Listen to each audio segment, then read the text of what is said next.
ஆண்டு வெளியான சேவா சதனம் என்ற திரைப்படம் மாபெரும் வெற்றி பெற்றது. இயற்கையாகவே தேவதாசி முறைக்கு எதிராக கொந்தளித்துக் கொண்டிருந்த இசையரசிக்கு இந்த படம் நல்ல தீனி போட்டிருக்கிறது. திருமணம் என்ற பெயரில் இளம் பெண்களை பணக்கார கிழவர்களுக்கு கட்டி வைக்கும் அன்றைய சமூக அவலத்தை தட்டி கேட்டது அந்த படம். பெண்கள் பொதுவெளியில் பாடி நடிக்கக்கூடாது என்ற கட்டுப்பாட்டிற்கு தனது படத்தின் மூலம் சாட்டையடி கொடுத்திருக்கிறார் இசையரசி எம்.எஸ். சுப்புலட்சுமி.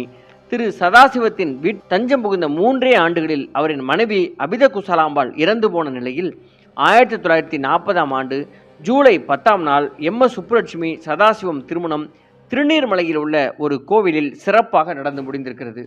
இசையரசியின் தாயார் தன் மகளை காணவில்லை என கூறி காவல் நிலையத்தில் புகார் அளித்ததோடு தனது மகனான சக்திவேலை வைத்து பலவிதமாக முயன்று தேடி பார்த்திருக்கிறார். ஆனந்த விகடன் பத்திரிகையிலிருந்து வெளியேறிய எழுத்தாளர் கல்கியும் சதாசிவமும் இணைந்து சொந்தமாக பத்திரிகை ஒன்றை